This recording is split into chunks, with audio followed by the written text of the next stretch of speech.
Time, huh? Clock's ticking, 4:12. Everything good on your end? Okay. All right, let's do this.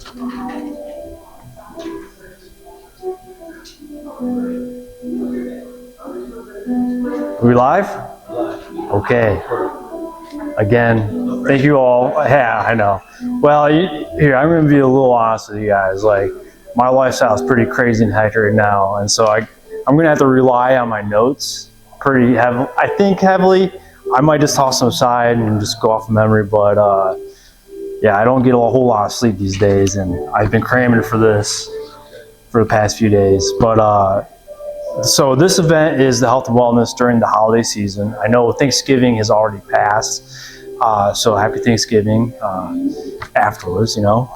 Hopefully you guys had a wonderful time with friends and family. And but we do have Christmas, and we do have the New Year coming around. So we do have some holidays still on the pathway into the New Year. And so we're going to talk about 5 different topics tonight. And we'll just begin with a prayer, if you guys don't mind.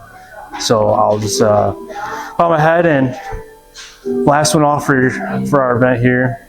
Our dear Heavenly Father, thank you so much for this afternoon and this evening, and for everybody coming together on this special day for this event. And I'd like to give many thanks for the Harvester and the friendships that I built over the past several months. This is a lovely venue, and the Holy Spirit definitely resides here. And I'd like to thank all of our attendees that have showed up, and hopefully we just all open up our hearts and minds to the information to come in and download it, digest it, and use it as we move forward through life as a whole, but for the event purposes, the holiday season. I'd also like to thank everybody that participated in our goodie bags and the prizes. We got a whole bunch of them, and so we've passed those out already, and thank you for all those vendors participating in that. Please bless the food that we purchased this evening to nourish our bodies and our soul. And please just, Lord God, just work through me this evening as we go through this event, and help me relay the information that is going to be most useful for us for our lives. And in Jesus' name we pray, amen. Okay, so the first one is our daily warm-up. So I know this is just a personal thing that I do every single day. I'm getting old. I might not look that old. So a lot of times, like, people will ask me like how old, and I say, well, what do you think? And you know, most people guess horribly wrong. They think I'm in my mid-20s still, but I'm really in my mid-30s. And so I just take it as a compliment. But you know, I think it's more of a testament to all the work I put in every single day when I wake up. And it begins with multiple things, but the warm-up is definitely one of the biggest things, because I'm a very physical person. I do a lot of labor, and you know, I count on my body to move properly. So I do specific things to get myself warmed up through the day. I'll kind of just explain real briefly, like probably like you know, the beginning of the year until the last a month ago is kind of like how my normal life was. Like this last few weeks has been a little bit of a transition, but I think for the purposes of discussion, I'll just talk about what my life used to look like. So I'd wake up at 4 a.m. every morning, and you know, I have 3 top objectives, and it's to read the Bible, study it, you know, line by line, soak in the Word, and then, you know, whether this is the first thing I do or the third thing I do, it's just one of them. I'm also taking care of chores, so I'm doing dishes, I'm taking care of my teeth, I'm doing like a, what do you call, like the coconut rinse, oil pulling, that's right, thank you, sir. And then also I am performing my warm-up, and it usually takes me about 20 minutes or so And so I'm just gonna give you a brief rundown of like the bare basic things to do through the holiday season. You know, I highly suggest doing it in the morning time so you don't forget it, but I'm not perfect either. Sometimes I wake up a little bit late for whatever reason. My son wakes up a little early for some reason, and then I'll just do it at some point in the day, maybe during his nap time. But it's probably better to just serve you to do it in the morning time. And so the very basic things is like I'll start standing up, and I start from the head and I work my way down. And so if you want to perform this with me, you can. If you want to just sit and watch and observe, that's also great. So here we go. First I start my head and I do some extensions, some flexions. And I usually do about 10 reps for everything. And I'll do some the sides. Use the eyes to paint across your body. And then we do some ears to the shoulders. I just felt some cracks. And so it's always a good sign for me. And then I'll start doing some circular rotations both ways. And I'll start really small, and I'll gradually get larger until about number 5 in the reps. And then I'll do some big circles, and then I'll do it the other way. And then I'll do some arm circles. And so I'll do some giant range of motion with the shoulder socket. So again, about 10 reps. I'll do 10 reps the other way, backwards. And for me, I got these long, gangly arms. So in my small space, I have to be very careful where I'm at. I'll be whacking things and whatever. But after that, I'll do 20 small rotations, you know, front. So I'll do about 10 forward, 10 back, come back, 10 forward again, 10 back again. And then it's just all kind of a smooth transition everywhere we go. Sorry for you guys listening on the video. I'm sure you're gonna hear some scraping from my shirt here. But I'll grab the forearm and leave your elbow a little bent. You know, you never really want to fully extend any of these joints, hyperextend it. And you pull it across, and then you look over the other side. And so I'll just sit there for about 10 seconds. And we'll do the little chicken wing. Put the elbow in the back and, you know, grab your elbow and gently, you know, go as far as you can. Get a good stretch here. Flip to the other side.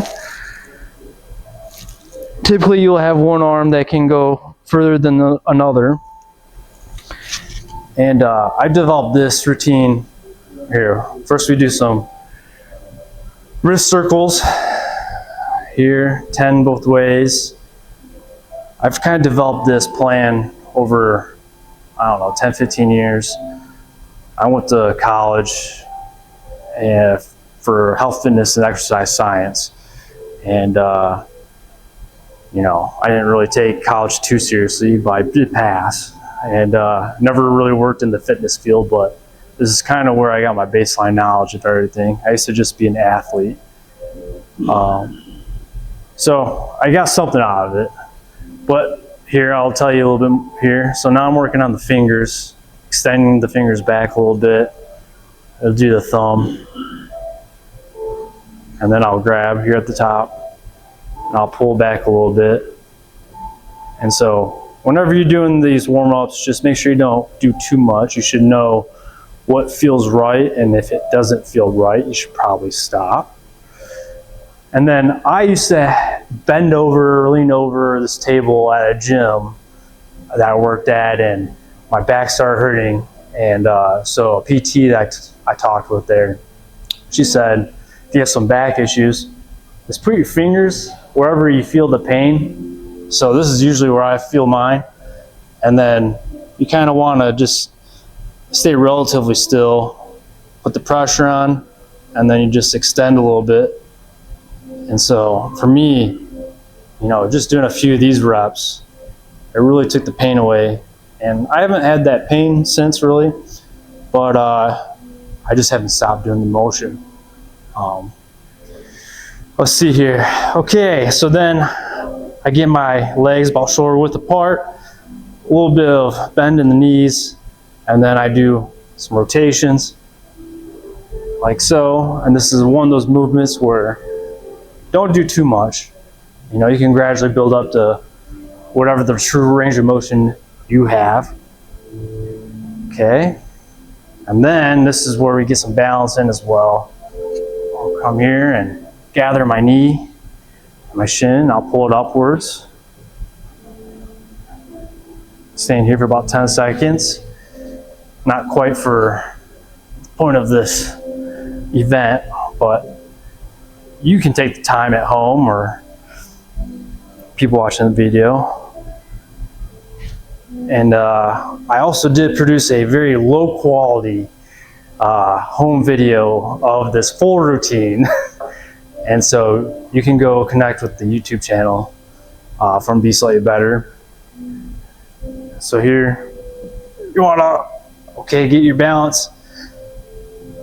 You want to have a fairly straight line here. And just grab where it feels comfortable. Some people will grab here at the toes. I don't like that. I kind of grab right here at the actual ankle. And I'll sit here for 10 seconds. And then again, we come shoulder width apart, a little bit of a bend. I just kind of work myself down here. Start touching the mat. If you want a really good stretching, lock your arms, drape your head, move side to side. You can focus on one leg, focus on the other. 10 seconds, 30 seconds. You spend however much time you want here. Get a little flow going. And then let's check your time, see how we're doing here. Perfect. All right, well, I'll give you the second portion of my warm-up as well here. So I do a little cat camel. And so this is the motion right here. I'm not going to explain the whole entire process, but it's called cat camel. So you can always look this up. It's called, for me, I think of it as like dental flossing. So you get your spine to move back and forth. And, it's like flossing your gums a little bit, getting the crud out. And then from here, I'll do a little bit of child's pose. Scoot that butt back and get the arms out. This is another one where people end up hurting themselves, so just be kind to yourself when you stretch. Move to the left, move to the right, and get a little extra stretch right here on the side. And then I like to get a little strength in here as well, and so do some push-ups. Do about 10 of those. But then I work my way back and then leave a little bit of a slight bend here. And I like to work on my calves. So like sit back a little bit and I feel it. And you can even work your way back up to a straight leg stretch as well. After you're done with that, come here into the little, it's like a Buddha pose, I guess. Can't remember the exact name and convention of this, but I also put a little pressure for my elbows. And then here's my favorite. This is when I started doing my self chiropractic care. So I'll lay back and I'll do some ankle circles. I've had a lot of ankle problems.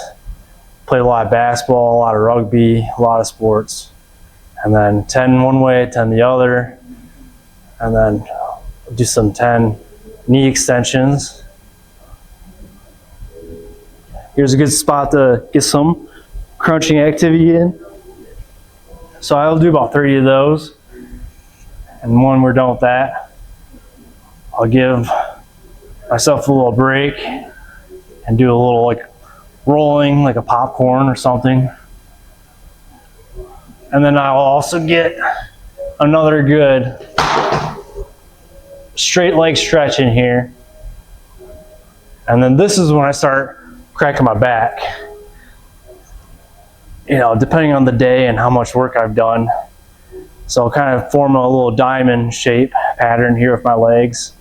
Just rest, 10 seconds or so. And then I cross my left leg over my right, and I'll pull in here on my hamstring. And then that works on the glutes pretty heavily for me. I'll flip sides. And then this is when you start doing this pretzel. Then you cross the leg over. You scoot your hip over a little bit. And then you look the other way. And you just start dropping. And if we listen, oh, I got a crack.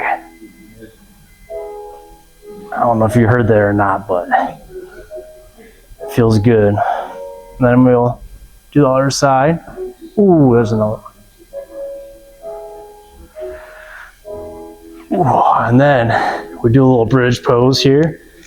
Work those shoulder blades underneath. Touch your heels, and you sit here for 10 seconds. And then I get up. And now this is where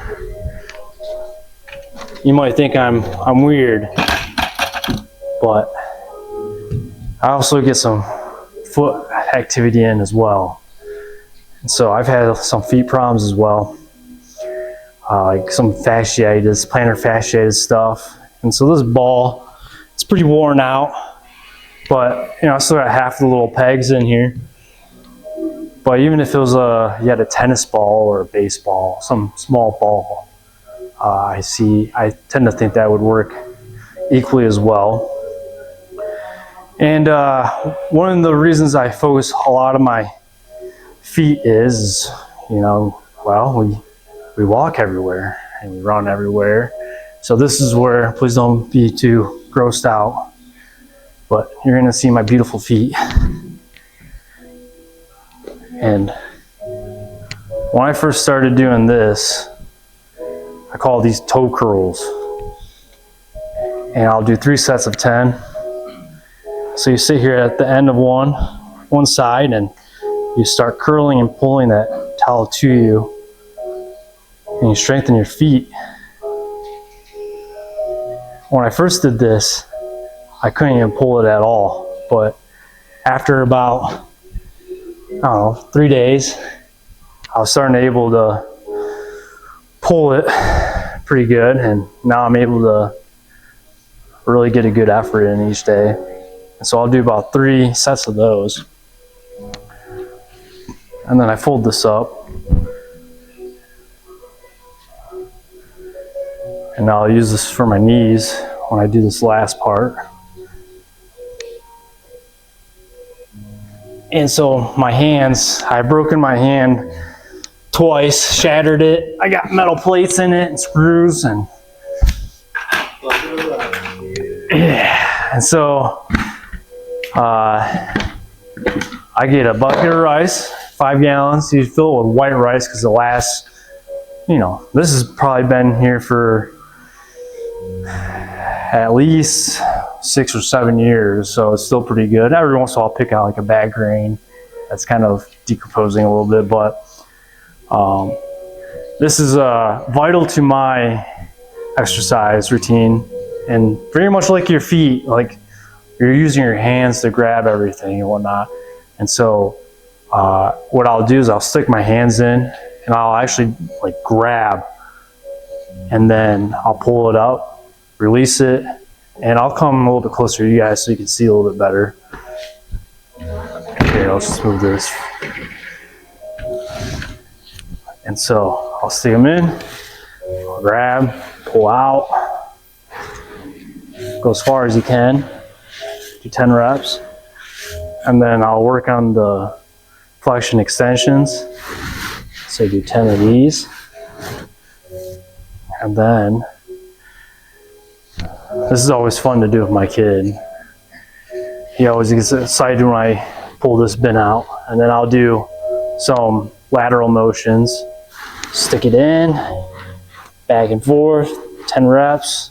This is a very quick exercise. And then I'll do, this sleeve is bothering me. And then I'll do rotations. And I'll do 10 of these. And then I'll come back and finish one more time with the grabbing. So 10 more reps. And then that is how I get warmed up every single day to keep my body moving and operating however I need it to work each day. You got a ton of good information just from that. I appreciate you. All right. I will see if I didn't miss anything here. So every day for me, like, everything's premeditated, and I always write down a list of like goals, and my list is like every single day ends up being a whole page. It's like 20 items, and you know, I'm a madman and I try to accomplish everything, but I don't. I can't. It's impossible. But there's like maybe 3 days this year I've been able to accomplish all my tasks. But you know, I'm always thinking about what am I doing the next day, and these kind of things, reading the Bible, doing the exercise, doing some chores to make sure that I have a clean set of dishes for us to cook from scratch every single day, because you know, it just builds up. You know, there's times where we get so busy that in 2 days, like, I have no counter space left, and so I have to do these things every single day. And then after those 3 big items, then I'll start focusing on what is the number 1 priority for my businesses. You know, the top 3 things. Let's see here. So we performed for you, got the juices flowing. I was maybe going to have you participate and be like, now we're going to be able to really pay attention since we got the workout in. Basically, just like, don't skip this in your day. It's kind of like my grand takeaway. You know, I'm not getting any younger. You know, I don't know how old everyone else is here is, but time flies, and the more lubricated we can keep our joints and whatever, the more we'll be able to participate in life in the future. Hunting, we definitely need that for hunting, right? So here's like a really cool data point that I found. At least 20 to 30% of musculoskeletal injuries can be attributed to inflexibility. I know from my studies, one of the big things I remember was, like, as you age and get older, like, if you fall down and you break your hip or something like that, like, it's almost like a certain death sentence. You know, it's not going to be like, well, you broke your hip, you're going to die next year or something, but it can, at a certain age, like, it's a predictor of, like, within 5 years of, because you need to be mobile to stay alive. Our body and life requires it. So working your flexibility decreases your risking of falling. It increases your longevity and your mobility. Yeah, there we go. So that is segment 1. I'm going to take a quick drink here. Does anybody have any questions or input? Yeah, go for it. How much combatives have you done? Combatives? Yeah. Like fighting, or? Yeah, because a lot of that is combatives warm-up. The whole first, like, part of it, that's like standard MACP warm-up from Army combatives. Okay. Like the shoulder circles, yeah, like, wrist circles. Pretty much everything before you went to the floor was like standard combatives warm-up. Okay. So, good information. Yeah, so I mean, like, I've never done any, well, I've only participated in like a military function at one point.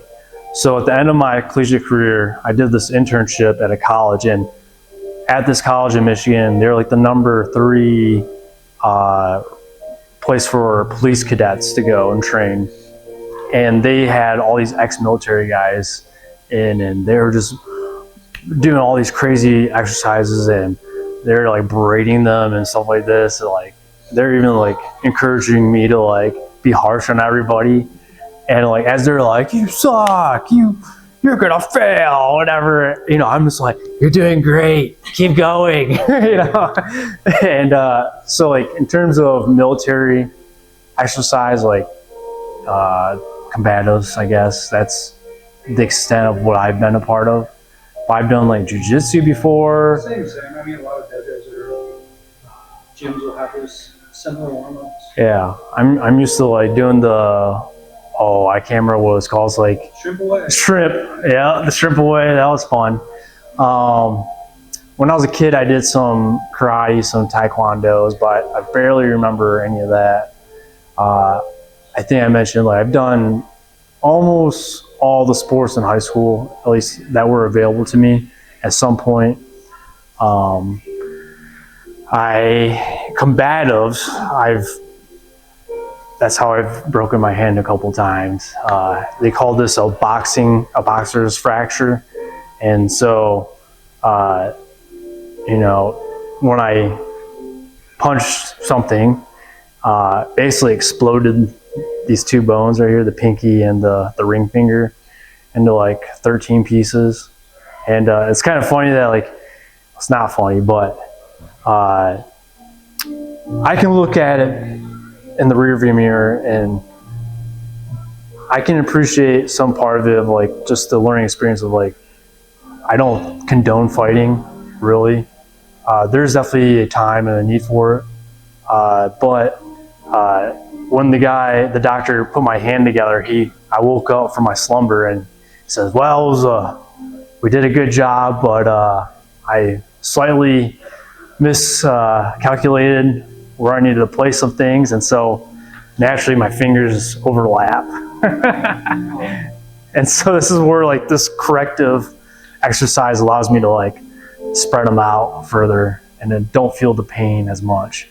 When I feel the pain the most is during the cold, but the more I do the exercises, the better off I am, just in all phases of what you just saw and experienced. So hopefully you guys, what's that?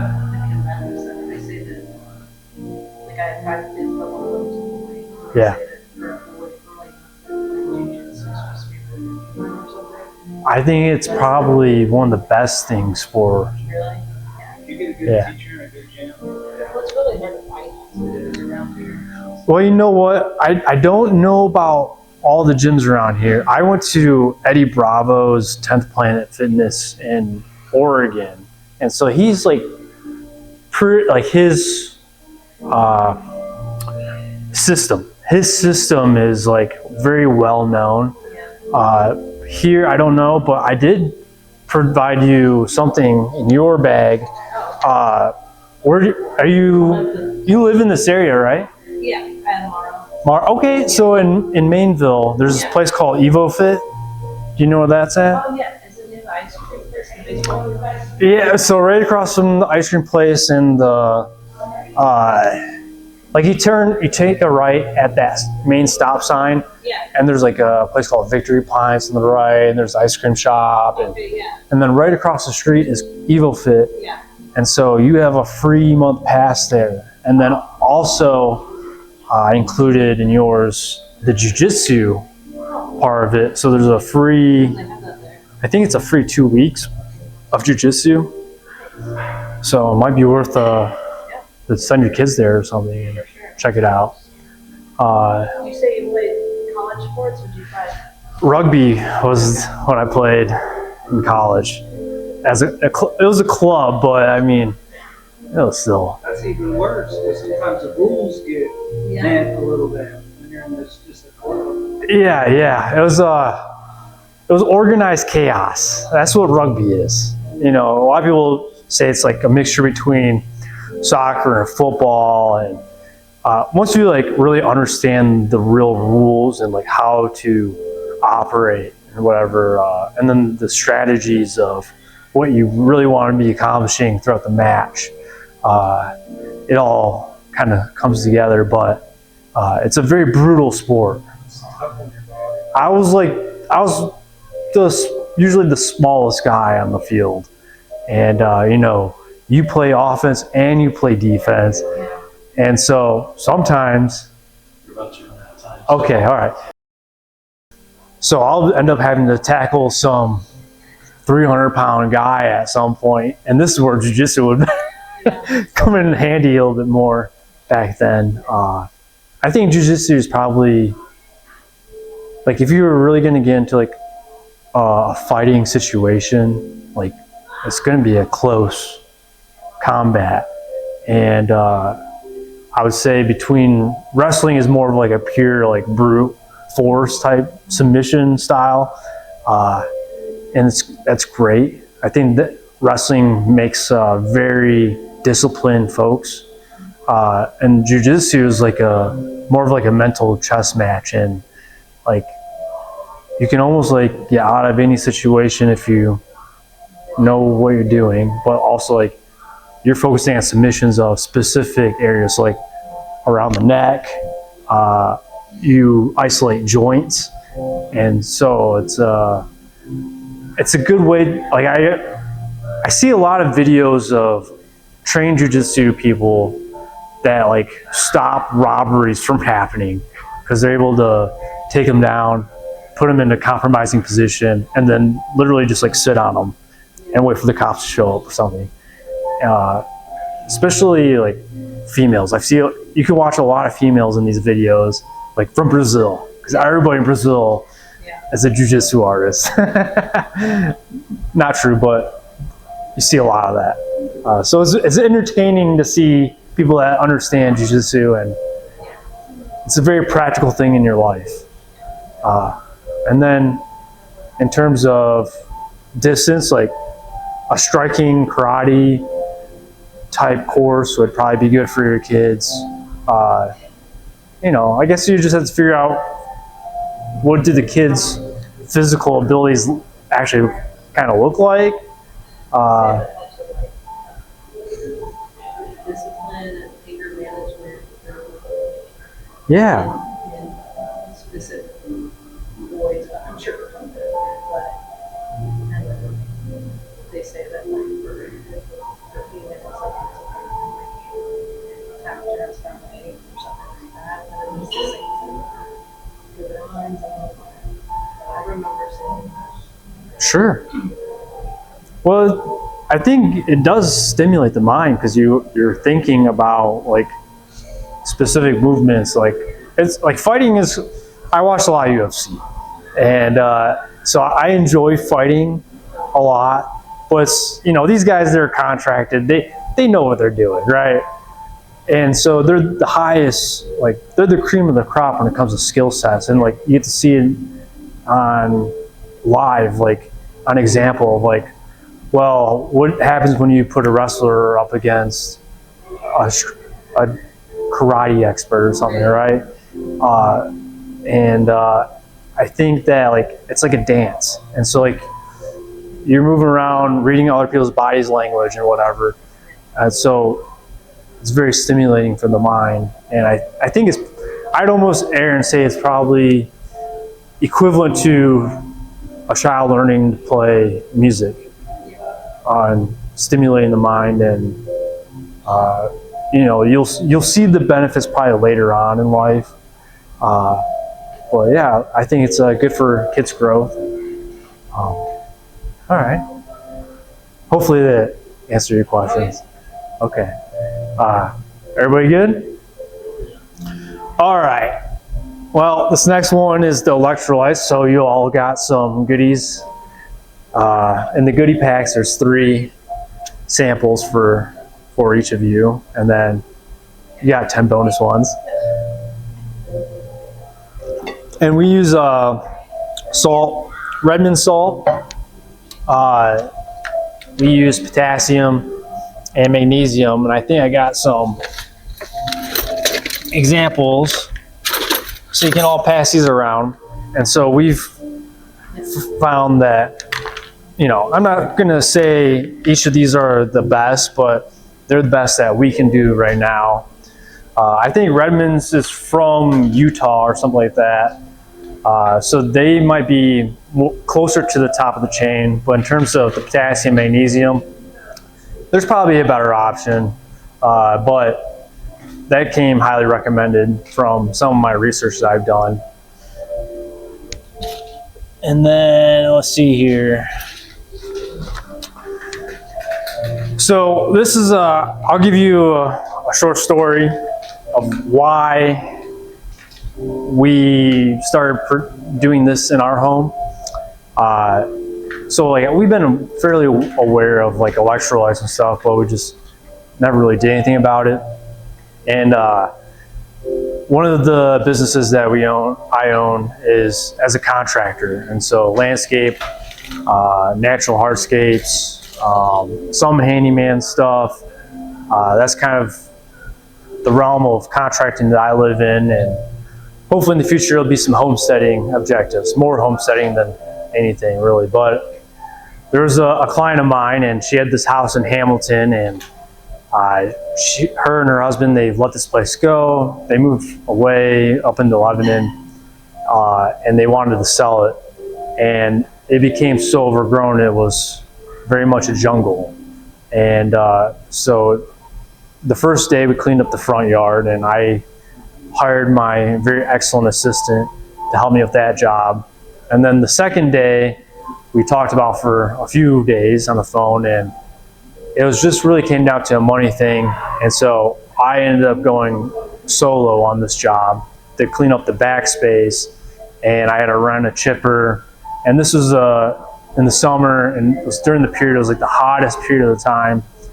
And so really, like, if I had it my way and there was no restrictions on financial capabilities for this project, I would have had 3 people doing this with me. Or 2 people plus me working. So I thought it was a 3-man job, and I was doing this by myself during the hottest day. And apparently it didn't matter how much water I drank, how much my warm-up contributed to my day.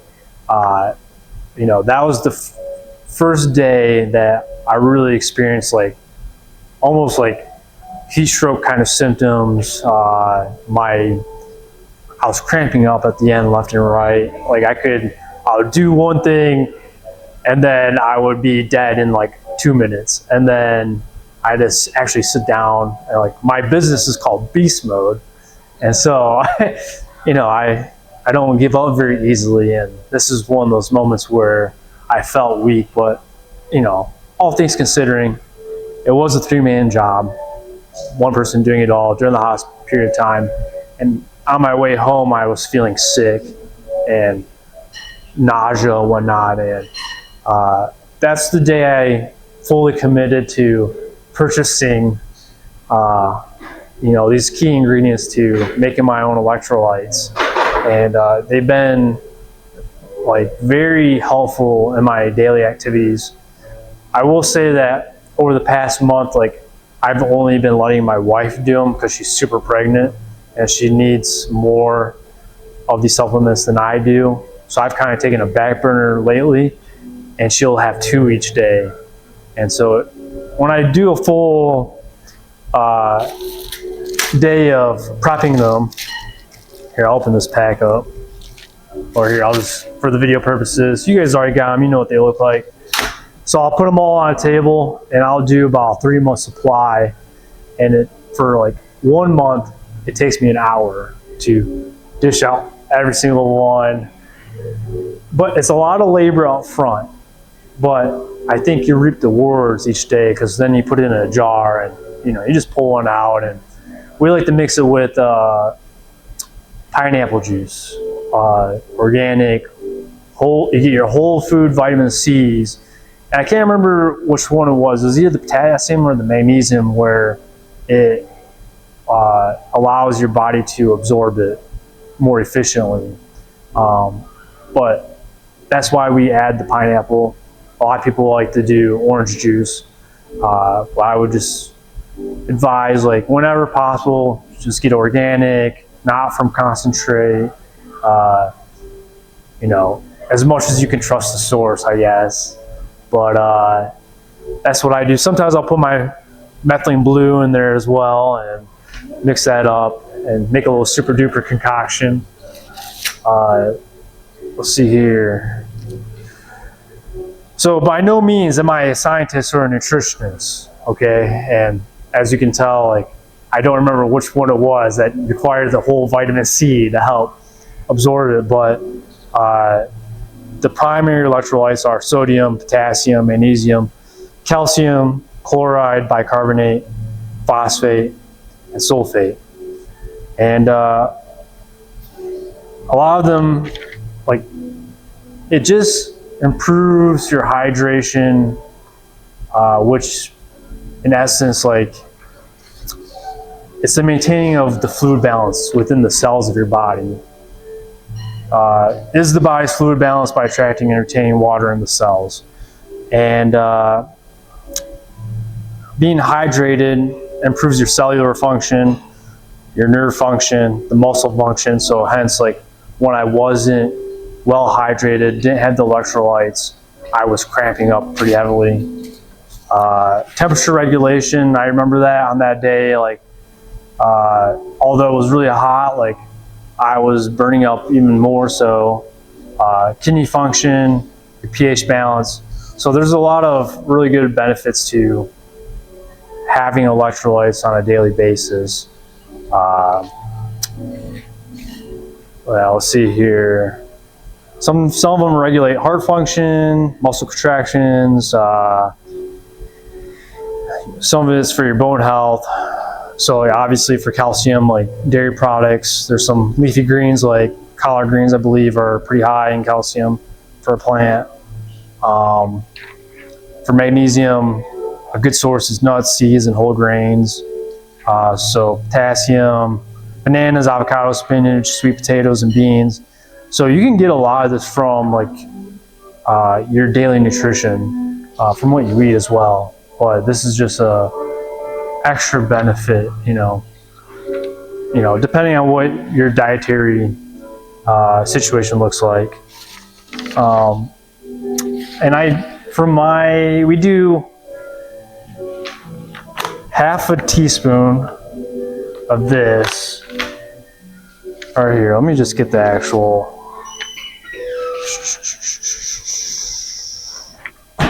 How much do we put in each one? Oh goodness, I'll know by what I brought here. Okay. Let's get this plant down here for a minute. Yeah, half a teaspoon for the salt. We do a quarter teaspoon of the, which one is this one? Okay, quarter teaspoon of the magnesium and 1/8 of a teaspoon of the potassium. And so basically for these tiny little containers here, it fills it up to the max. So you could even add like baking soda, as the bicarbonate. What do you charge for that? I don't charge anything. I don't remember how much this cost. It was probably about $10 for like 2 of these. So let's see. There's 1, 2, 3, 4, 5, 6, 7, 8, 9, 10. So there's 50. So it was probably like 100 pack. And my wife does all of the admin stuff in my life. And so the ordering and stuff like that. I think loosely it might have been like $10 for that. So it's relatively like inexpensive to get set up, and assuming you already have some measuring utensils and whatnot, I like to use some kind of plate as well. So like you're not gonna be perfect. You're gonna lose some of the product as you're putting it in, but then you can like scrape it up and then fill in a new one along the way. So I don't remember what the cost of all this stuff is, but I know we just ordered like a 25-pound bag of it because we fly through salt. It's one of the key ingredients for making our food taste excellent, and then also adding it into these daily supplements of electrolytes. So I would highly advise, taking it upon yourselves to do this at home, I think you probably will see the benefits yourself in whatever unique way it is for you. You know, I don't know exactly what everybody's doing in their own lives, but I'm sure there's like some practical thing or like some functional thing where you'll be like, I feel a little bit better. I don't, like, again, I'm not a nutritionist, I'm not a scientist, so I can't give you like a very thorough breakdown of everything that it will do for you. But I know that in my worst moment, I wish I had had it. And I know what it feels like when I do have it. Like, I wish I was taking it, but I'm willing to sacrifice a little bit now for my wife to have a little extra in our life right now. But yeah, it takes an hour to do about 30 of them. Or was it 45 of them? 30 to 45 of them contain about an hour. So I got like a giant tub that we just pack them all in. And so for 3 months, you know, we just pulling out and we don't feel that pain and suffering, you know, of the labor putting it in for very long. But if you guys have any questions, like I got some notes here to give you like a more thorough breakdown. But for my purposes here, this is more of just like a demonstration of what it might look like. So here, I'll talk a little bit about dehydration, I guess, for a minute. So like, based on several indicators, like at least 50% of Americans are dehydrated on a daily basis, with a significant portion experiencing chronic dehydration. And that can come from various means, so inadequate fluid intake, diuretics. I've been drinking coffee like a madman lately, so I'm not helping myself any, really. But physical activity will definitely be an eliminator. So environmental factors, if you're in a hot environment, so like in the summertime, I was doing the physical activity, I had the environment going against me. I probably had some coffee that morning. I was probably drinking a lot of fluid, but I did run out. I probably wasn't eating, I probably could have ate some food that would have been helpful, like maybe a banana, but I didn't eat a banana that day. But consuming processed high sugar or high sodium foods can contribute to dehydration by drawing water out of cells or increasing the urine output. But that's about the gist of the electrolytes. So I hope you guys enjoy your samples, and you know, once you guys see the benefits, you know, you can feel free to reach out to me and say, hey man, that was excellent, or yeah, I appreciate that. I've been sitting here racking my brain on how to do it faster. The only thing I've came up with is you could buy a little handheld powder loader that you would use to load ammunition that does different powders by weight. Okay. And then you could do one at a time and all the things. You could set it for the weight of that, and then you could just go down and boop, boop, boop, boop, and then you could calibrate it for the next one. And you just do that 3 times and be done. How much does one of those cost? I don't even know. You have to price it. It would be relatively like I was thinking, I was like, man, I do not want to scoop all that. That much. So I've been sitting here racking my brain. Couldn't you just mix it all in a big container? I thought about that too. You could mix your ratios. It's tough to get it mixed evenly. Right. Well, that's the even portion is kind of what I'm aiming for. And for me, I just put on a very long podcast.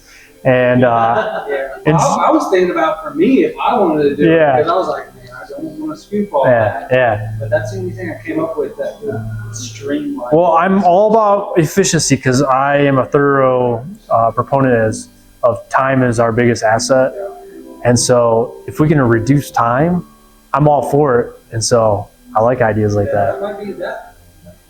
You're onto something there. Yeah, you could do it by weight, and then just figure out the weight of a teaspoon of whatever it is, and then do them all at once, and then do the next one. So our business is be slightly better, and that seems like a slightly better approach. That's time. Yeah. I Time think is, Redmond also, they sell something. Those things in there, right? They sell what? Your Redmond Real Salt Company, they sell. Oh, yeah. Oh, they do? Yeah, Okay. they sell electrolytes ready to go. I You've mean, used you'd them. have to buy it, it wouldn't be as cheap. R- Yeah. right. Yeah, making it yourself, But obviously. if you're worried about your son. Yeah. Exactly. Yeah. And That's what we had over the summer. It's just from the real salt people. yeah, and so for me, I'm more about the sweat equity portion right now until we get great ideas like that. But yeah, so like one of the videos I was watching, this is kind of like the do-it-yourself of the Element. I guess that's a brand, a very popular Very one. expensive brand. Exactly. So that was the point. Is like it's expensive, but if you just bought all the,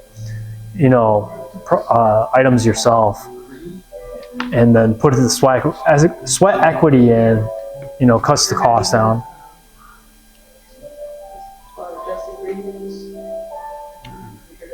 No. I don't know, I like to do like local, small companies, but they're in Utah, but anyway, they're like Element, but small companies. Okay. They're bigger now, but they started small. Yeah. They Well, do that too. I hope they have the most success. Yeah. And yeah, so this is the DIY portion, and for time, I know we're all busy, and for me, I would definitely like that one. If I was in a very much different position in life, perhaps I would just go buy it myself and not do the labor. But I mean, like I said, my list is always really long, and anything I can do to cut back on time, I'll do it. Okay, so the next portion here is ingredient selection. Yeah, can you pause? Yeah, sure. Because we're just about dead on battery. Okay. So I'm gonna go ahead and shut this down. Yeah. All these geniuses that are producing all these wonderful things. Like the last segment, I'm going to talk about this AI product that's been built, and I think single-handedly this guy's like going to save humanity probably. And he's a genius, right? He created all these wonderful things, but like when I hear engineers talk, like I can kind of get the gist of what they're saying and like apply it to my life somehow. But I know that like a lot of people, they hear that and like, I don't know what gibberish this guy is saying right now. And they like just don't associate with it, move on, in one ear out the other.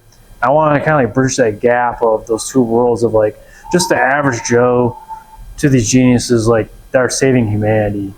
And a component of this on the local side is like showing people where to source their high quality foods. Like you're killing yourself going to the grocery store. There's still like a couple of things that like we're not perfect at either. Every once in a while we'll buy pizza. Well, I'll get the dumb Kroger chicken, but it's always like an immediate regret. And like we stopped doing this for a reason. We're being slightly better. We're continuing to improve our skills in the kitchen, sourcing these high quality ingredients so that we are nourishing our body and not killing ourselves. And I think that's the ultimate mission for us is the healthy lifestyle transformation. In the healthy lifestyle transformation business that we're creating, showing these people there's off ramps into this world, right? And to the likes of your farm and your products as well. There's a lot of stuff out here, and I don't even know all of it yet. I don't know where to find everything at, but I got friends like you. This guy I hire as a contractor for me for anything. He's got a wealth of knowledge. He's been living here forever, and so I was talking to him about events like this event specifically and future things that we want to do, and he was just listing off all these places to go buy stuff. I'm like, can you just organize your thoughts into like a sheet and give that to me so I can help produce this for everyone else? So that's kind of like the ultimate mission of what we want to be doing. And so we've been making those oat balls that you guys have. We started doing that about 5 years ago, and that was kind of one of our big leaps in the kitchen because my wife likes to bake, and we just needed healthier snacks. And so in her creating this healthier snack, it was really delicious, and then we took it to market, and it became a little bit of a popular thing up in Michigan when we first started. Then we created all these different variations of it, and we did it. We moved around a little bit, and so when we landed here in Ohio, for me the second time in my life, we started up again, and people didn't really care about their health at that moment, or maybe even just those little specific locations. And so we kind of stopped and went to our contracting sides, and whether it's like Maha now, or people are starting to understand like all the horrific things are happening to our food chain. Like there seems to be some momentum coming back to the healthy lifestyle. And so like, anyways, all this long-winded thing to say is like, we started off with the oat balls as a healthy snack, but we just kind of want to use that when we go to events now to be like an entry point into what we really want to offer, which is like the bridging of the gap of like, here's all these things you need to know about a decentralized lifestyle. And like, it could range from politics to your health to spirituality, to currencies. So like, I mean, you guys are all here. I'm assuming we all kind of understand this a little bit together, that like the US dollar is a fiat. It's not real money. And so like, if you've noticed that gold and silver are skyrocketing, and as that's happening, like the value of the US dollar is imploding, and it's only getting crazier. I think it's like $1 trillion. We're adding $1 trillion to our debt supply like every 6 months or something like that. Like, what is this? Now. What is? Yeah. It's every time. It's like 3-4 months. It's Sure. a very short period of time. Yeah. It's just accelerating. It's sheer stupidity. Yeah, and so it's like, we come back to the bartering stuff. It's like, well, that's bartering. Like, it's going to be silver coins probably predominantly in the future. Maybe you're going to be trading some kind of labor, but like that's going to be calories, like food. Calories is the real currency, because like we all need to eat, right? We all need clean water. And I was like, how are we going to get all this stuff when everything isn't functioning the way it's supposed to be functioning? So it's kind of like, that's the real, we're going to transform our website to be this way for people to understand there's a whole new world out here, and it's not going to all be doom and gloom. I mean, there's a lot of that. I'm not excited for what's coming, but if you prepare yourself with all these health related things, these topics that we're talking about tonight, like, we will come out on the other side with abundance. Like, I think you guys are doing wonderful things on your farm. The food that you're producing, you guys gave me some plants that produced a lot of food for my family this past year. I'm collecting all the seeds, and these are just like the baby steps. Like, be slightly better. That's the business. How can we be slightly better every single day to get to like where we really need to position ourselves in life? And that's kind of been, this all started out as a joke in a car in Oregon. I like to mock things and be comedic with my wife and stuff like that. And so I would mock the world, what I saw, but then I like came to the realization, like, well, what about the other side of things? Like, what if we were all just slightly better people? Like, how much better would the world be, really? And so that idea just kind of stayed in my memory bank for years, and then it turned into like this lifestyle. And so every morning I wake up, I do these things, I read the Bible, I take care of my chores, I get this fitness in, then I focus on the business goals. Like, the repetitions compound and get us to the place that we want to be. You know, it's like, we're not gonna just say, well, tomorrow I'm gonna do all the things and I'm gonna be the perfect person tomorrow. It's like, it doesn't happen that way. Like, there's a lot of road bumps that you're gonna go through, and like, just apply it to the kitchen. Like, I'm just now getting good with my cast iron, you know? Like, it takes time. Sometimes did you mess it up first? Well, I think I just don't think I was seasoning it very well. I didn't realize how much fat I should be using. I was like, you should be using a lot. Seems like too much. Yeah, it seems like too much, but it's like the perfect amount. And so now my eggs are coming out perfect. It's not caking onto the bottom and stuff like that. But that's the Be Slightly Better approach to things. And I really just want, like, humanity to be in a better position. Like, it's been very frustrating as I've learned about our world since COVID. I think that's kind of like my big waking up moment of feeling the pressures of everything coming down on us. And the libertarian in me really kind of came out, and I didn't know I was libertarian, I guess, you know? I always was, but I never cared about politics or like what happened. I just kind of lived my life. But like, that really, in hindsight, wasn't the appropriate way of doing things. And so we're more intentional with every single thing that we're doing. Like, I don't have any wasted time in life at all. And I think if other people kind of open their eyes, right? Like, we all see things, but we don't like open our eyes and take in what's really happening. And then like, okay, well, this is kind of, the outlook kind of looks bad or whatever. Like, we need to be over here in a better spot and be slightly better, I guess. So I don't know.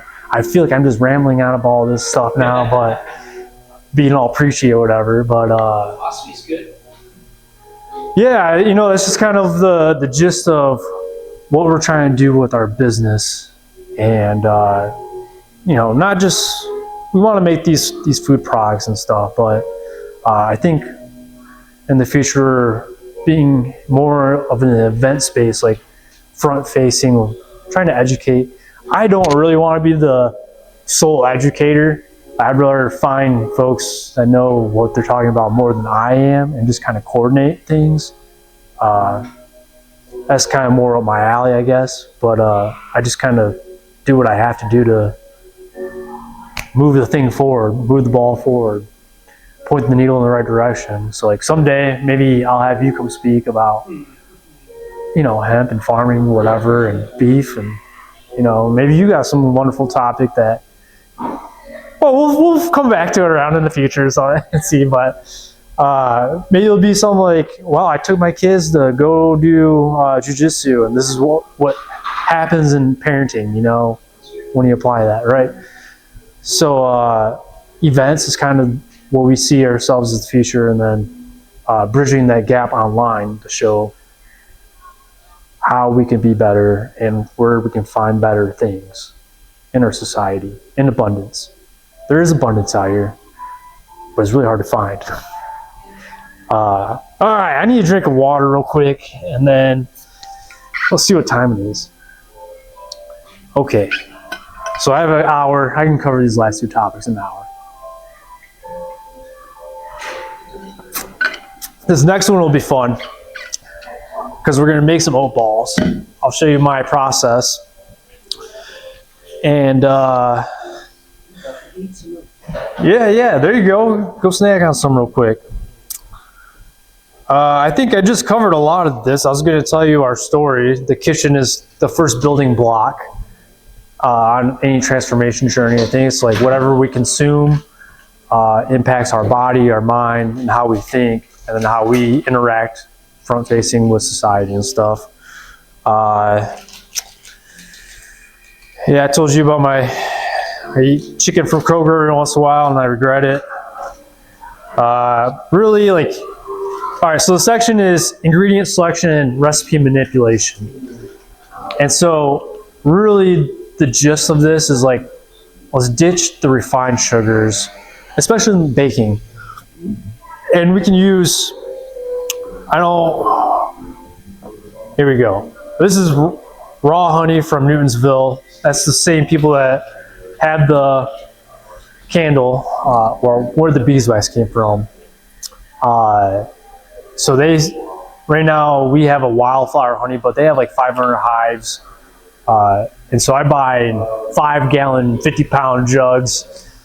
And so sweetening with raw honey or pure maple syrup. We get ours from Camden, Ohio. So we drive a little bit for that one, but it's a quality price. You know, they're some kind of like Amish, Mennonite, farming family. I don't know which one, but you know, they have like 800 trees or something that they tap from each winter. So those are my trusted sources, and that's what I put in these right here. So raw honey is in each of these. That's the fan favorite. And the sea salt is what people usually like at the end. Anyways, yeah, that's, I just gave everybody the fan favorite. Yeah. But we make some other cool ones too. Yeah. So like refined sugars, they're just empty calories. They, no nutrients really. They create blood sugar spikes. You know, you'll get some insulin resistance, leading to type 2 diabetes. We don't like that, but the cool thing about it is reversible. You know, implementing a new lifestyle and how we eat things. Refined sugars contribute to gut dysbiosis or leaky gut. Obviously, we know by looking at our society that it's an addiction, and there's a lot of overeating from it. There's a lot of dental health problems. My wife could tell you that one. But at least we found the holistic dentist, and they did it like it's called Ruther. They're on Montgomery Road, like going, like closer to Montgomery. Not quite there, but I got my first appointment in April, I think, or May. So they're booked out for like a good 6 months. But they will do like emergency type things fast. So that's what my wife had recently was, well, she had like a old cavity like explode in her mouth. And so there's like mercury and stuff in there, and she's pregnant, right? And the regular dentist was trying to tell her, you need a root canal, and that's $1,000. We only do this part, then you gotta go to this other person to do the actual root canal. Then you come back here for the crown, and it's like at the end it's gonna cost you $5,000 or whatever. And we're like, well, we know that's stupid, and that's probably not the answer.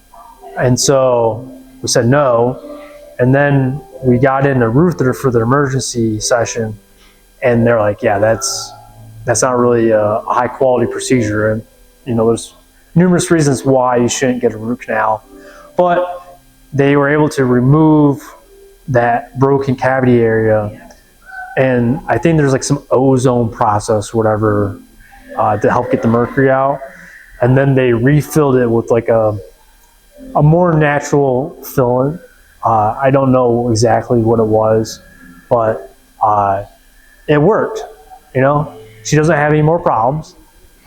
It didn't do any more damage to our unborn child. So I'm assuming that we're just gonna have another normal delivery. One out and one in. Oh, okay. Yeah. So it's really exciting. Yeah. Our first one needs another one to roughhouse with. Yeah. So Boy, you have a boy. 2 boys. Yeah. Yeah. Congratulations. Thank you so much. Yeah. My oldest, he's crazy. He's a maniac. He likes to climb things. He likes to beat me up. But I enjoy every second of it. But since we're so busy, we thought maybe a second one might help out and making rough houses together. And yeah. So remove the refined sugars, and then we restock with the raw honey, which they have so many other health benefits. So like there's amino acids. Oh goodness, I had this long list of things that there's enzymes, there's prebiotics, there's all. Right, yeah. There's I can't remember what the specific term is, but it does help out with the allergens in the area. Yeah, I wish I could tell you off the top of my head. When I'm selling the food, I'll study my list here, but Protein version of those, and I'll start mine. this is protein. Well, there's like in terms of plant-based protein that's in it, like all 5 ingredients do produce protein. Honey being the least amount, but there still is some. Chia seeds is packed with a lot of protein. So like the chia seeds we get is from Kentucky. Oh goodness, I think they're the only producer in the U.S. at this point. And when I first looked them up, they're like one of a few. And like sourcing ingredients was a big pain trying to get the highest quality stuff. But like one of the biggest things that they promoted on their website was like taking malnourished horses, and they had like a before picture and an after picture. And after feeding a high chia seed diet, like these things are just beefy horses again, you know? So there's a lot of protein. But anyways, for purity and quality purposes, you know, finding the local supplier from your farmers markets, farm stands, co-ops, your friends. You got friends here that know a lot of people. On labels, you just want to look for like raw, unpasteurized, unprocessed. Those are the key words that I look for. For maple syrup, we use dark or very dark. There's a few different complexions of it and stuff. The dark ones is like a more robust flavor profile. That's why we like it. Yeah, and that's what we use for like our muffins, and what we use primarily for the actual baking side of things is maple syrup, and then the honey is more of like the roll them up type things. For the maple syrup, again, it's just to go find it at farmers markets, the farm stands, any local supplier. It's probably gonna be better than the store. If you're gonna be in the store, you want to look for pure 100% maple, grade A. That's the only way we're gonna know it's kind of authentic, unadulterated, I guess. If they're not lying to us, so local is always better. Dish to all-purpose. Don't dish to all-purpose flour. There's still a lot of good uses for it, but for like the muffins that we make for our bakery side, we use whole wheat flour. They're more dense, but it's more nutritious. They contain a lot of fiber, protein, vitamins, minerals, B vitamins, iron, magnesium, zinc. Let's see here. And one of the key things my wife wanted me to explain or express is like when you transition from traditional baking to more holistic baking, like you just start with like one ingredient and change that and see how it works, and like they get the final product that you want, like in terms of texture and taste, and then you can start messing with multiple ingredients after that, and then eventually you'll have the thing that you're trying to sell at the farmers markets yourself. So that's kind of our approach to things. It's just one thing at a time. But instead of a whole wheat flour, there's whole grain flour. So here at the harvester in the other room, they have, I believe, spelt, maybe some rye, but you can get oats, buckwheat, and they also have their own qualities as well. Some other ones: almond flour, coconut flour, chickpea flour. And then the last segment, I would just kind of use the AI to kind of help guide you on that journey of changing the recipes. So for butter, local, we were just talking about this earlier. Raw milk, A2 cows seems to be what is the proper cow type to have, I suppose. And that's kind of like why people are having so many intolerances is they're having the A1 cows, I believe. Is that correct? No, you're talking about milk? Yeah. I think it's the A1 protein. The A1 protein. So I don't, yeah. Or it doesn't digest properly. Exactly. Yeah. So that's kind of like the newest research that we're running into. And my wife has had these intolerances. And when we switched to the raw milk at AeroCrest, and we literally just asked her if they were A2 cows, and she did confirm that they were. And so my wife doesn't experience the same type of issues with intolerances, and she can consume it on a normal level versus when we first met, and she really kind of stayed away from it. Well, not always, but then there's consequences, to consuming that stuff when it's not working with you very well. What are like common concerns that are brought up? Like I know that people have like debunked some of them, like the whole like sick thing. Like people have debunked that kind of, but like what is I feel like this is just my own speculation. I'll say that, speculation.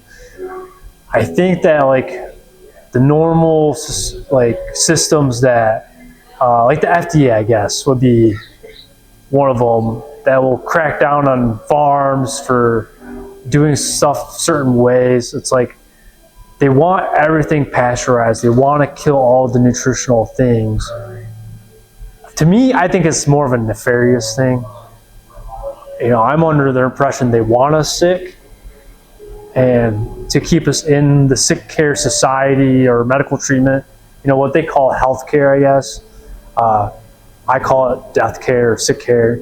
Like, I think they make a lot of money. Why is it we see Pfizer commercials on every little thing, And so it's like the money being pumped into the system, they want you to be doing certain things to end up in this place where you're constantly sick. And so I think it's a nefarious thing. And they're trying to fear monger and scare people into thinking things are not safe. So they slap a label on it. Most of my family, they're just going to listen to the FDA. They're going to just listen to their doctors, and whatever they say, they're just going to believe. And so I've given my family, when they come to visit, here, would you like a real glass of raw milk? And they reject it. Although I know they drink milk.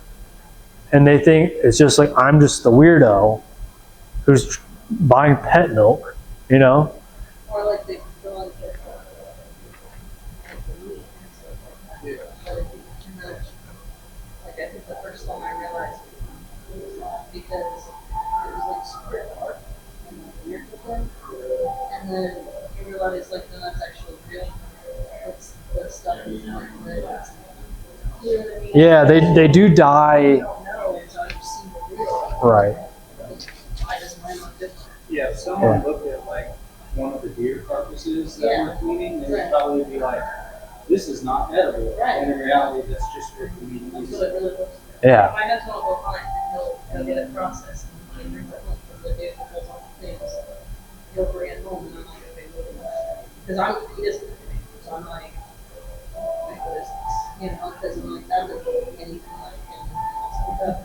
Right. And he's like, I want the meat just until it's, whatever. Still alive. Yeah. And I'm like, okay, well, I guess we'll try it out. And then it tastes good and different. Yeah. And then you start to deliver the case where you can crap out and like the other stuff.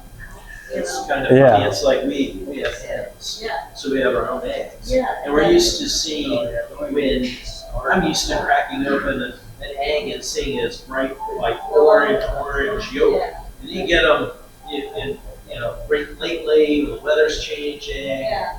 chickens are molting, and the Right. production's down. Then you go to the store and buy some eggs, Yeah. pale yellow yolks. Yeah. It's, And you pay like $12 Same kind of down for a that's a we've been acclimatized to food that's not yeah. as nutritious as what we should be having. Right. And I, Crazy to look at.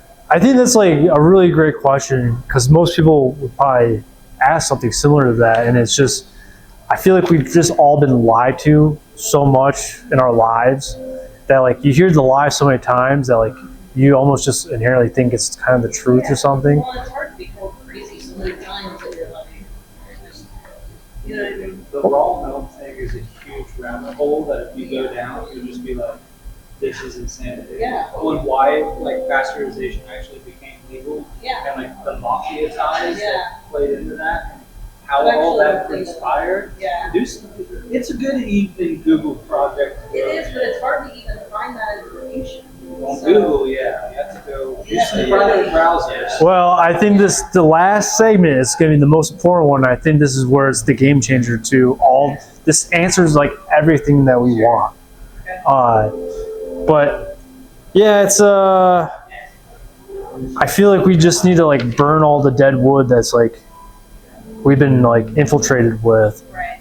And you know, when people call us crazy, it's like you just gotta get callous to it. Like I'm a very callous person inside and out from everything. I've been called crazy, conspiracy theorist, and you know, whatever word you want to apply. Like I've probably been called it, and you just shake it off, and you just know like what real food is. Like as we're going through this, and like you said this yourself, like once you start doing this every single day, cooking from scratch, whatever, and we eat this wonderful food, and we know it makes us feel good. I don't feel a lack of. Sure. We good? Okay. So for oil, avoid seed oils at all costs. Beef tallow seems to be making a strong comeback. You know, I think it's Steak and Shake. They're introducing it. Yeah, Steak and Shake did go to oil beef tallow. So they're doing beef tallow? Yeah. I mean, it's like, you know, as a restaurant, I guess, like maybe there's one option we can kind of maybe go back to a little bit, but do they? I have no idea. I'm sure they have others. Yeah. Well, that's the thing. It's like, how, I mean, Slightly better. yeah, right. They're being slightly better, Yeah. but it's like still how much do you really trust it? So it's like go find the farmer Right. and buy direct from them. Like I just got I got to render my own beef tallow, and so I'm going to use that to cook cod in the future. There is a ton of people who do beef tallow now. Yeah, No, I'm not sure is that a byproduct of the fats. yeah. I suppose you could take some of the roast. We don't butcher our own because of the facilities. Is there actually changing the legal? Not to get off subject. No, go for it, but please. There's legislation that they're trying to pass to change the legalities and loopholes about home butchery and giving power back to people to do their own butchering. It's like, Still want to do that in the garage and this. I'm kind of a stickler on sanitary. yeah, but there's a ton of people like Steve Ranger, their milk house, they have a butcher shop there, Yeah. but they're not allowed to run it. Right. Well, yeah. So it'll open up a lot of local businesses and smaller people that will be allowed to butcher. Well, I'm definitely all for like the changing of policies to allow us to do what's Normal. behavior. yeah, exactly. What? And we could just ask it, like the AeroPress guy, like, or, I meant. Yeah. I'll ask her, hey, here, that would be your facility. Oh, yeah. Just like this, sure, like that. If anyone ever denies you that fact, Right. that's when you have to be Yeah, concerned. that's. Yeah. No. So for those listening on the video, we're talking about visiting farms. You should visit the farms to see where your food is coming from, and if they reject your personal inspection of the farm for sanitary conditions, whatever, it's probably not the place you want to go with. So just in case you didn't catch our attendees here talking. All right, let's move on. So avoiding the seed oils, the beef tallow may come back. Coconut oil, I like to use that as well. I use that to make my popcorn. And then baking powder, make sure there's no aluminum. I'll just start passing some of the stuff around just to give you an idea of like some of the things that we have in our household. For coconut milk, this one is from Costco, but it's still organic. We like to get the Arroyo one, I think it's called. Again, I don't know if we're finding the exact best source, but at all points you want organic. The Health Ranger, I'll talk a little bit more about this later, but that's probably the best way to buy food products online. I think he's the one that created the AI engine that I'll talk about at the end. But he also has a mass spec lab, and so he tests for like glyphosate, heavy metals, hopefully dioxins in the future. And so everything that comes from that store is the supreme caliber of food products. Yeah. He created the AI system. I'll explain that later, but this guy, he's a genius in many ways. And so he's made this AI engine. He's making this book generator engine. He has a mass spec lab where he tests the food products, and then he sells the food on an online storefront. And when we buy from his online storefront, he takes those proceeds and then he funds his AI engine, all his projects that are gonna like save humanity, basically. Mike Adams is the name. Health Ranger. The Health Ranger, yes. I've heard of that guy before. And he's my favorite by far. Yeah. And so this is just take a whiff of that and smell the difference between that. And then here's yeah. Well, that's what vanilla is. It's vodka, and then you soak it in vanilla beans. Oh, okay. But this is just like, it's a clear, like from the sniff test, I would say, I would know which one to select. And so this version right here, the powdered version, you only have to use half of what's required in a recipe versus this liquid form. Yeah, we found that out. We're like, why are we flying through this? And then a little research says, well, just cut it in half for recipes.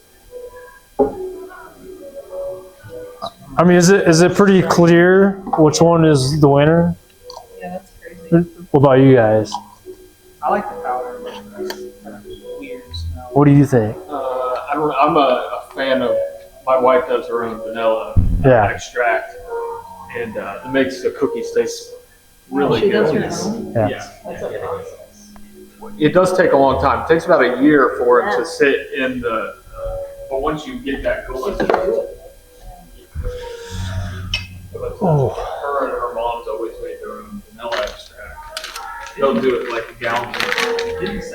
This is what we use for our oat balls here. So it's 100% cacao powder.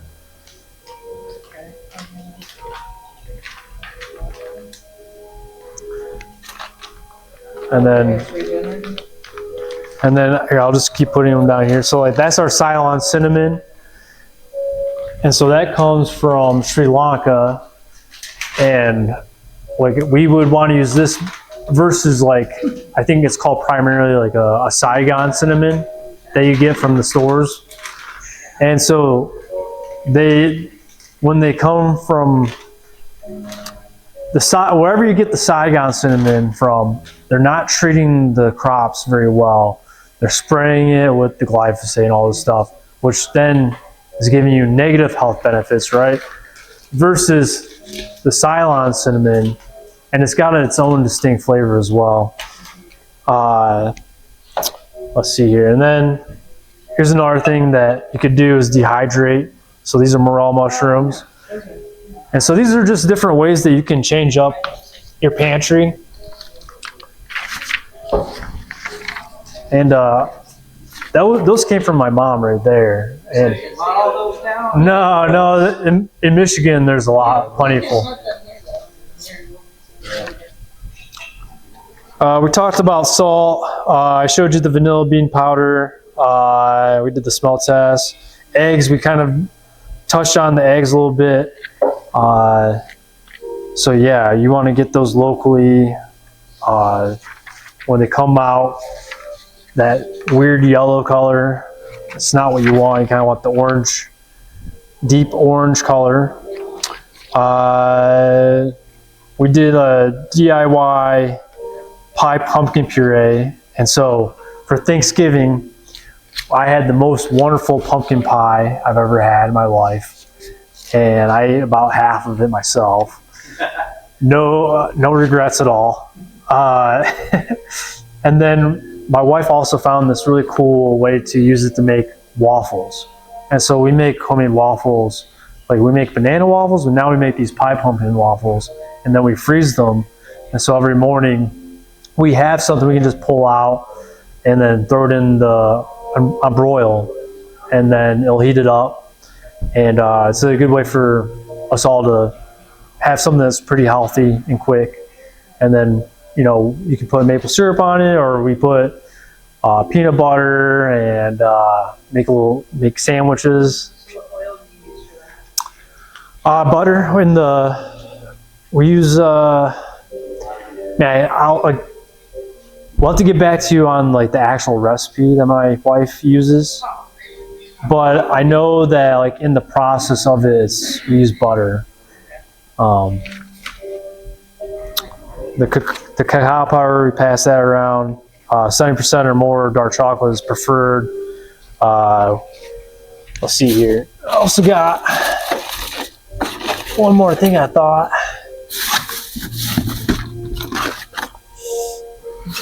Oh, here you go. So right now we use Ultra Eco bars. Chocolate's becoming much more expensive these days. And it's hard to find at a good cost, high quality. So we're considering maybe like Pasha is like on equal status as these guys. But those are probably the two that I would buy from right now, unless someone else had better information. You got a chocolate one? Okay, perfect. I don't know about her wholesale prices, but I know quality and how she sources, Yeah. where she gets it. Like she knows all the farms where this stuff comes from. Yeah. It's incredible. Okay, well that's perfect. You know. She's in Dayton, Okay. but that's Yeah. in the grand scheme of like gourmet high quality chocolate. That's Yeah. pretty. Sure. And so like for us, when we are doing it in a bakery setting and selling the foods, you know, it's starting to get hard to get that price point down, you know. So like when I'm selling these at events, I'm selling them for about $9 for just this little bag right here that you guys had. That batch is about $25. Yeah. And I mean, the cool thing is like all our foods are freezable and they defrost well. So storing them, I mean, the shelf life of, you know, the oat balls themselves is really long based on the ingredients. The taste might diminish a little bit over time if you just left them out, but put them in the fridge, the freezer, pull them out whenever you want. Anyways, chocolate, yeah, that's it definitely impacts our pricing a lot. I know what good chocolate costs. It's not. Yeah, sure. Let's see. So back to the recipe manipulation. You know, just change one thing at a time. tweak the ingredients a little bit, and you'll be well on your way. So we'll see how much time we got here. All right, so this is the most important topic of the, so this is about Enoch. This is what Mike Adams calls his AI engine right now, but it'll be called Brighteon AI or something like that soon. He's gonna ditch the name Enoch, but Enoch is a biblical reference if you guys didn't know. It's a lost book of the Bible, something that's been left out. Let's see here. How do I want to start this? Let's talk about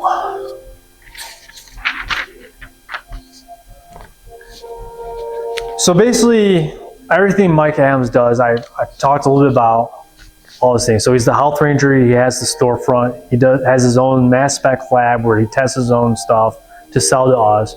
And he takes that money that we put into the products from the store to fund all his other projects. And so this AI engine, Enoch, is one of them. And it took $2 million to create. And it's free for everybody. And at some point, I'll just have you pull out your phones and I'll kind of demonstrate and show you the actual site and then how to use it and whatnot. But it's basically just like this. So this AI engine was trained on 10,000 books that he curated on several topics, but mostly health-related things. So in terms of asking it health and wellness topics, you're going to get the best response. But he also does has like a financial coach. He trains on like Ron Paul, Austrian economics, stuff like that. Let's see, I don't think I wrote down all the things that it's been taught on, but 100 million plus pages of content PDFs. Every science paper on earth is coming. Oh, I do have it here. So he's trained as like a wellness coach, a financial coach, an ingredients analyzer, a survival coach. It's basically a doctor and nutritionist replacement. And so if you're aware of like AI, it's going to displace a lot of our jobs in society. And you know, that could be like, you could take that as like a fear type thing. Like, well, my job is to do X, Y, and Z in the office for this company, and my job might be no longer soon. But that's just kind of the reality of things. And so, you know, I would speculate that doctors and nutritionists are kind of going to be cut out here pretty soon because this engine is a masterpiece. And it's like my personal story is like, when I was helping my wife create our products to sell, I'm more of the researcher. And so I'd research the ingredients and like their specific compounds and what they do for us, and then like sourcing options. And so like if I took chia seeds, I told you Heartland Chias in Kentucky, they're one of 3 at the time. I think they're the only one left now. That took me a whole day to figure out everything about chia seeds. You can prompt this AI engine about chia seeds, and it'll give you an answer in 3 seconds. And now we talked about time commitments. How do we save time? Like, well, I don't have to waste a whole day at this point. You know, all this information is curated into one place. You know, it's saving us a lot of time. And then when we don't trust the FDA or whatever societal influence that we have, like, I don't trust doctors. I don't trust the sick care system. You know, if you eat well, like food is medicine. And to me, that's what it is. And so we would be better off if we just sourced our food, our ingredients, our supplements from the highest quality places and locally and organically as much as possible. That feeds our body in the ways that we need it to function. And then we all die. We know that we're all going to get sick at some point. Something's going to happen. But for the preventative care and preventive maintenance, like, you can do things up front to hopefully never enter that sick care system in the ways that you might otherwise do it if you just ate refined sugars or the Kroger chicken or, you know, whatever it is, right? And so I don't trust doctors. And, you know, I went to school for health and wellness, and I did take nutritional courses, but I didn't pay attention very well in that course. And, but now I don't really have to at this point, because I can just ask this engine and obviously do due diligence and thoroughly read through everything you get as a response, because it's still not perfect. Like, there was something that I did as a question for my homework to relay the message to you guys, and I had my wife read over it, and she said, well, that's wrong, like this needs to be changed. And you know, she's right. It's like it's still a machine, it's still going through a learning process. So like, it might feed you 97% like the truth, whatever, but there's still that 3%, like, don't overlook it. But like, you're going to get higher quality answers from this machine than you are by asking the nutritionist of like, what I have a kidney problem. What should I do about this? What food should I incorporate into my diet? And it's going to give you those answers. And that's a specific answer I ask, because I used to drink pretty heavily, and I haven't drank very much in the past few years, and I have been pretty sober for some time now. And my kidneys, I felt the pains. And so I asked this engine, what are the answers to my problems? And then I incorporate these things in my life, and I feel much better today than when I was feeling the pains of the last sip of booze I've had. And so apply it to however you need it in your life, right? If you have a liver problem, a pancreatic problem, you stubbed your toe and you don't know what to do, like, you can ask this AI engine, and it will give you a pretty accurate response of how to take care of this problem yourself. So why is this not been shut down? What's that? Like, how has it not been shut down?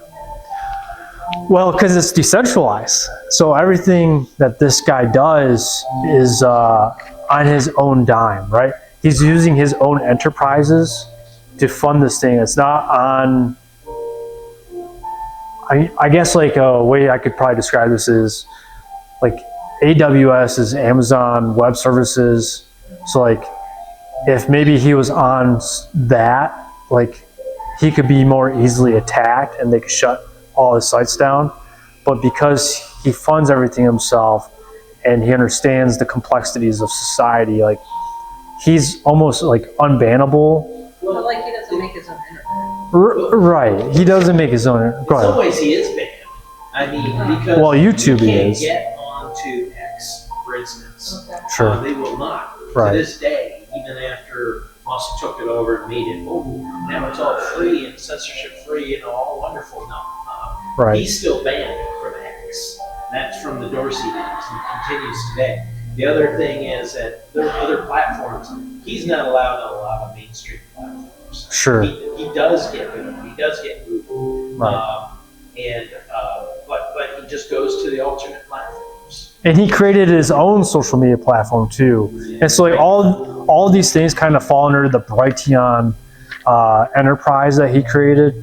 So the Brighteon AI, the Brighteon book generator, which is something I'll tell you about too in a second, Brighteon social media. So like, he's basically just creating his own like alternate universe. Actually, like, even if you code it, whatever you want, and even if you have your own platform, your own server, your own everything, you just have to post it somewhere. You're right. Well, I mean, whatever. I don't know. I'd have to like talk to Mike Adams myself. It's a great question. Yeah, I didn't even. No, it's well, I think it's a great question, and I don't know if I can fully articulate or explain it, other than the fact that like, he is banned.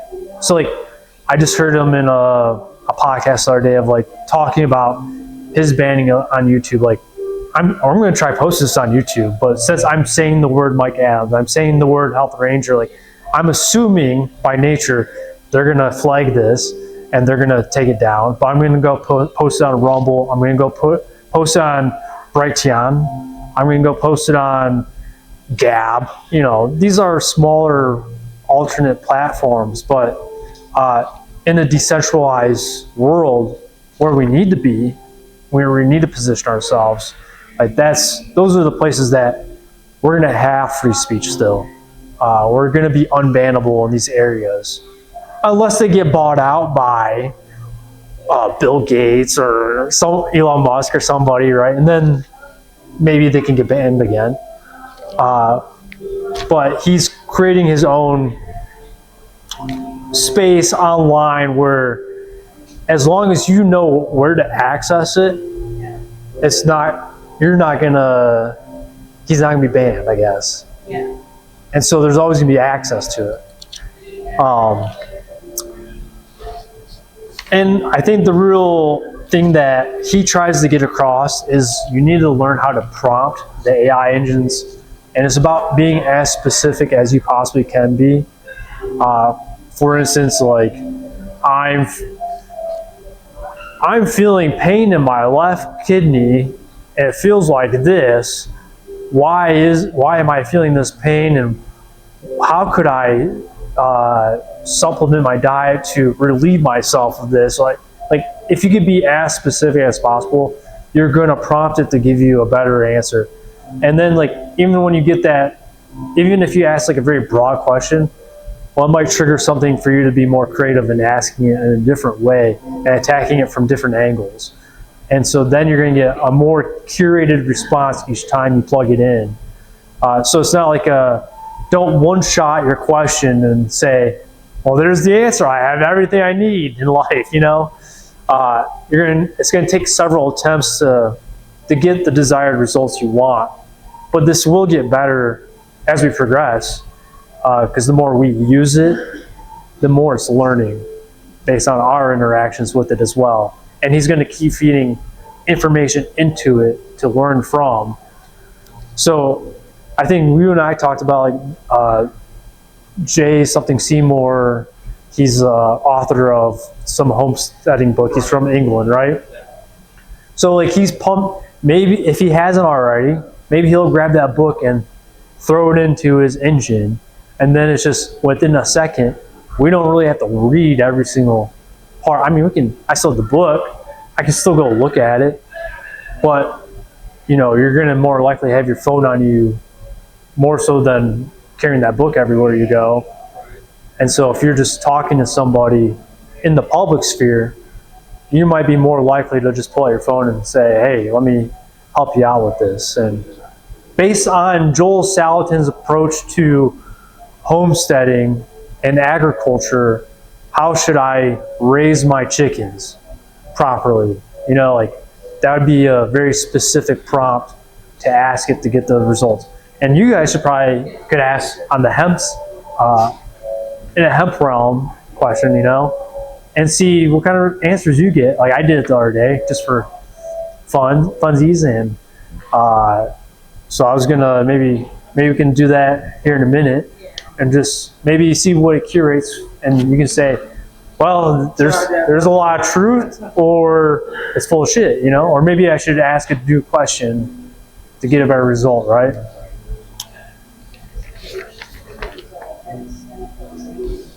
All right, well, let's get all our phones out, I guess, and then we'll pull up a browser, your favorite browser, and I'll tell you what the address is here. So the web address is bright, like it's bright outside, and then the letter U, so brightu.ai, and then search or go, whatever you need to do. And tell me if it pulls up for you guys or you're having problems. Because I use Brave as my browser.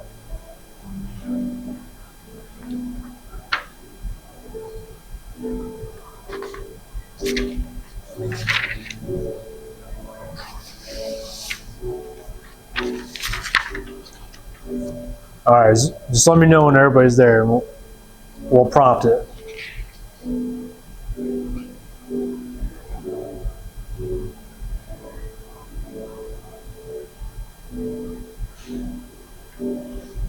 We all ready to ask a question? Well, since we have some hemp farmers here, let's ask it. Write an article about the role hemp has in our society in the next 20 years.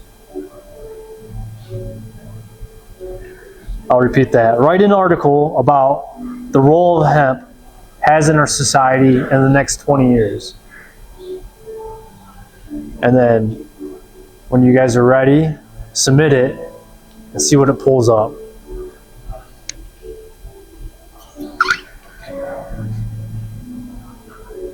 I'm assuming it's gonna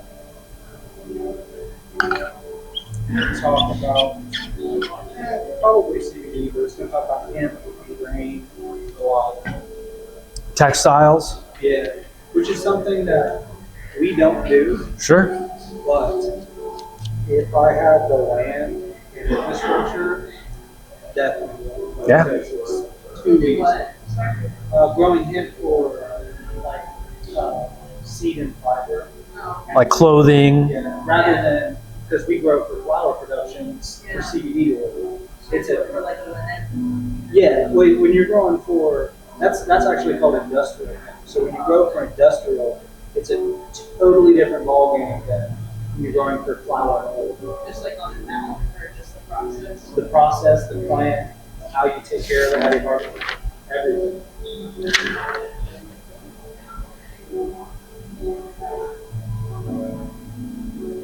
Looks like a notebook. Did it write a book? That's a long article. I scrolled through the information, like, But what I'm just trying to demonstrate is like to show you the power this AI engine has and how quickly you can get these answers at your fingertips. so have you compared that question to like throwing it into like Gemini or something? Sure, go for it. I mean, there's nothing wrong with using multiple. I just wonder how much difference there is and what they I gotta restart. Yeah. So another thing about how you were talking about veining and that sort of thing, part of what he's doing is also making himself more resistant to that by you can actually go download Enoch Yeah. today. Right. If you have the hardware that's capable of running it with the right GPUs and the right software to run an AI model, then you can run it locally. And that is something I'm planning on doing in the new year. I'm gonna build myself a decent AI machine and start grabbing some of these models. But the beauty of that is that, you know, if the web is down and you can't access this, you know, you have the option to run it locally. That's a great point. I have that right here. I'm not stealing No. You're helping me. You're reminding me of this point. It's self custody. It's kind of like having gold or silver like in your own custody. Like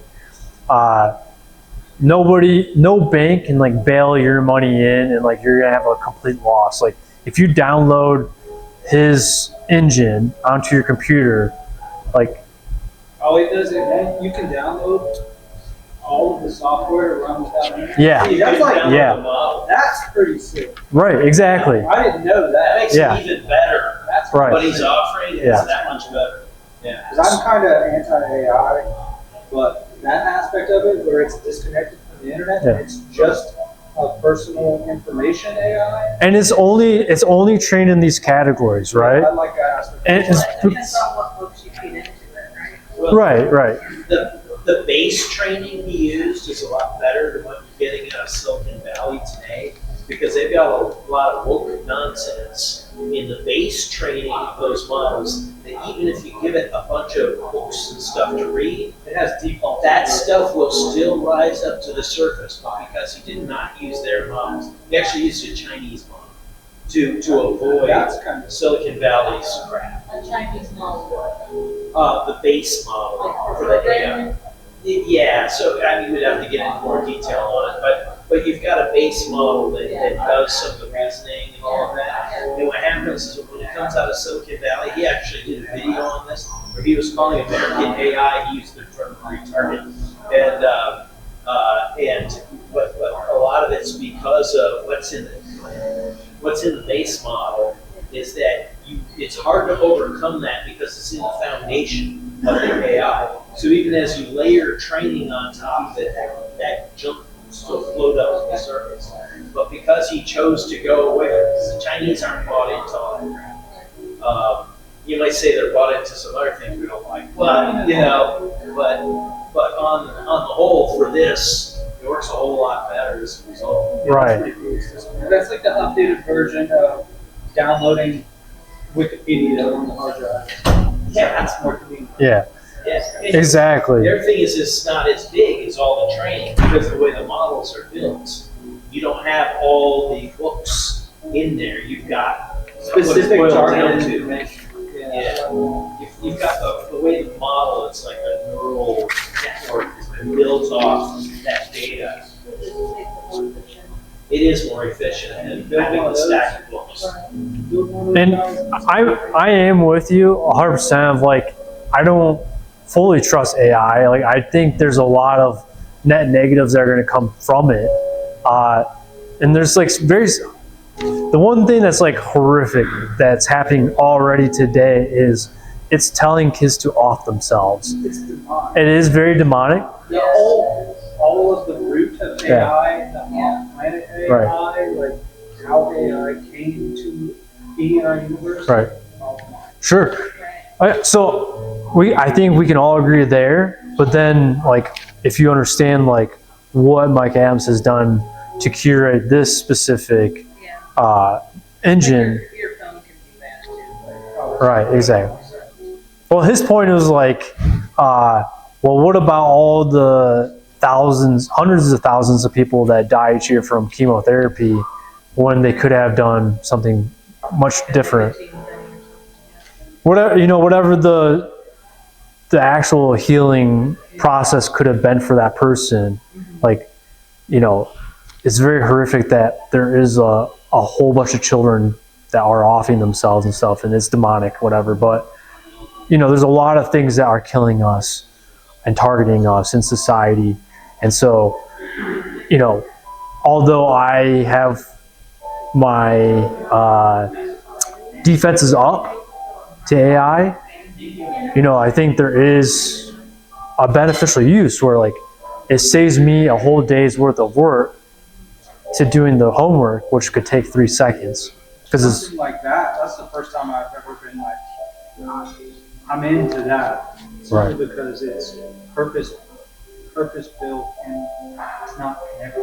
It doesn't need the internet. right, It doesn't need exactly. the outside influence controlling it. Yeah. It's awesome. Yeah, and that's the whole decentralization thing, like getting all these cool things off of the grid where we can be tracked, we can be surveilled, we can be spied on, all these things. Like he's trying to defeat all these ways of censorship and to give us the abundance. Like there is a lot of abundance that can come out of this information, and that's where I think it's very empowering.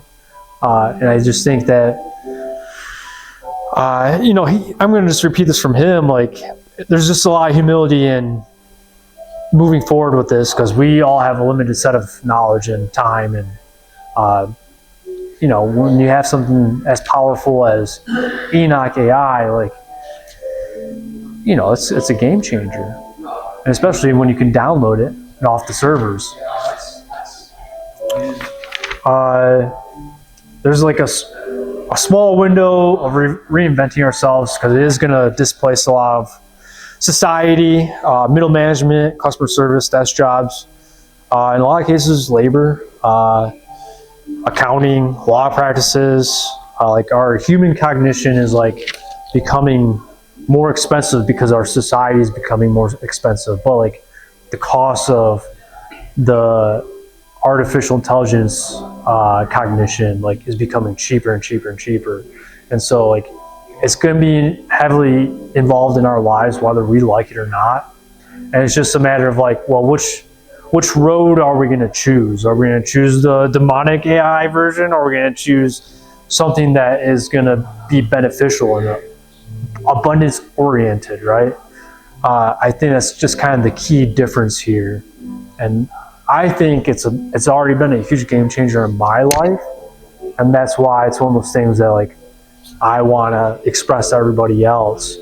Because if your family member calls you and they say, I have this problem, whatever, you can, while you're talking to them, look it up real quick and Let me ask Dr. No. yeah, exactly, right. Exactly.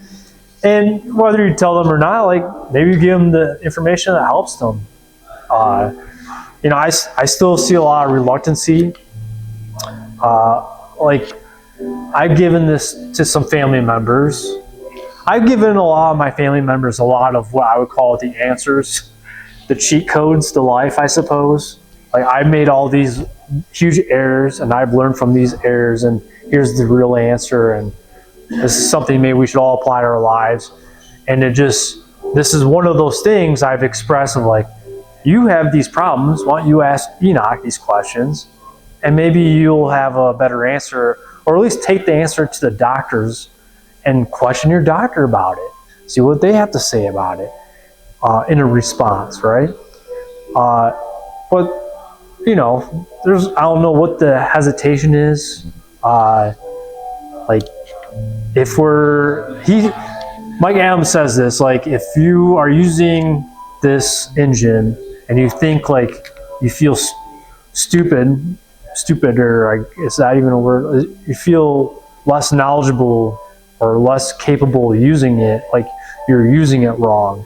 Like if you are being as creative as possible with your prompting, you will eventually increase like your IQ, and like this will help augment our knowledge base in the future.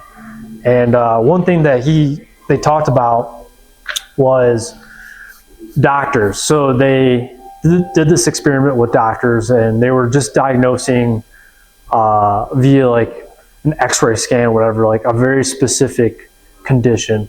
And so a doctor alone was like 72% like accurate. And then when it was a doctor plus the AI, it was 78% accurate in diagnosing whatever the condition was. I can't remember.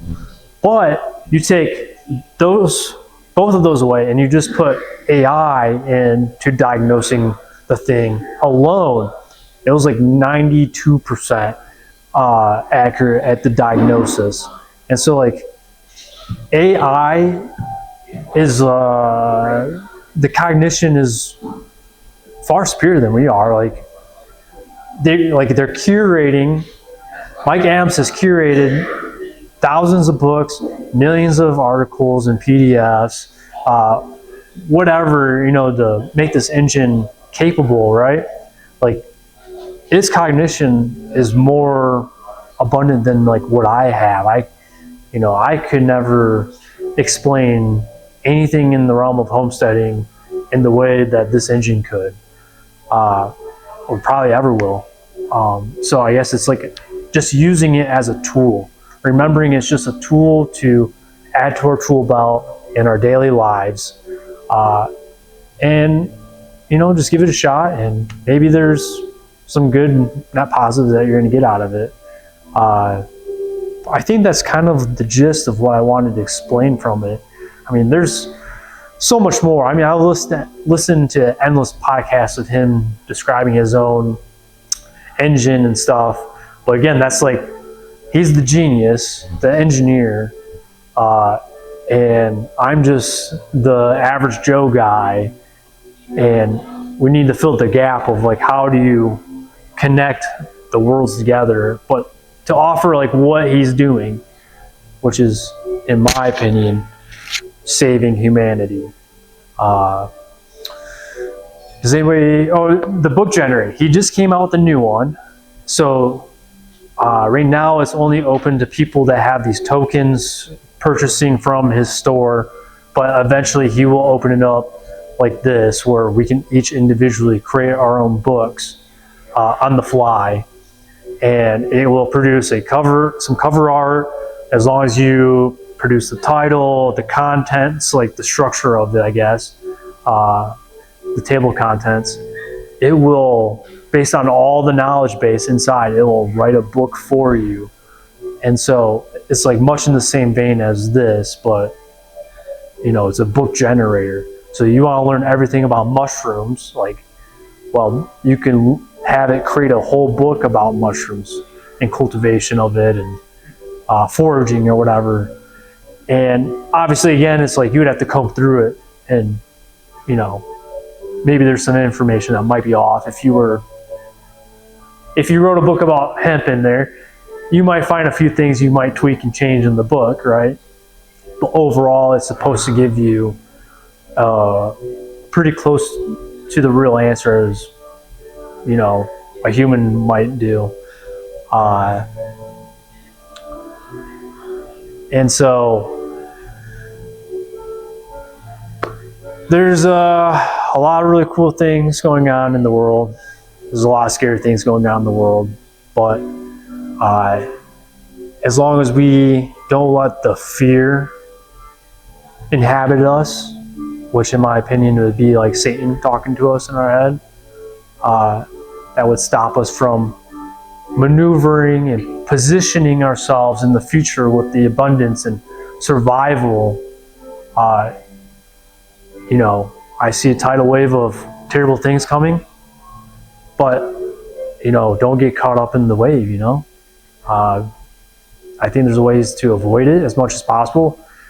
In some ways it's not going to be avoidable, but we'll have to learn new skills, or maybe we already have skills of bartering and you know, very highly specific things. Like I know I just dunked on like nutritionists and doctors and stuff, but there are naturopaths out there. So like they do exist. I know of a couple, 2 of them in the area, in the Cincinnati area. So like getting connected with those kinds of folks through these hard times, like that's probably where we're going to be better off than just being swallowed up by, you know, the evil AI or what's the beast system, you know. It's like, I would say the mark of the beast is well on its way in some ways, mostly like in a financial realm where our dollar's going to crap. You know, a lot of people are gonna be looking towards the government for all the answers, and I'm under the impression through my life experiences that government is almost never the answer. And so really it's all on us and the tools that we have. And Enoch could be one of those tools to help navigate us through our lives. Is there any questions, thoughts, concerns, additional information bits? No? Well, let's see here. Well, it is 6:30, and that's exactly the time I wanted to end at. And thank you for hanging out with me this evening. If you wouldn't mind just taking a few extra minutes, and I have an exit survey just to help me do better in the future, because this was my first quality of event that I put on. So thank you for seeing the value to be here, and hopefully you're taking away a lot of knowledge and gain a lot of life abilities moving forward. And just this will help me in the future navigate my life. I think this is great. If you get people in here that are like, Here, I'll get you guys a book right here to write on. I wouldn't say extreme novice, but just kind of like completely new to anything in the realm like this. Yeah. There's a ton of information. There's one in the goodie bag.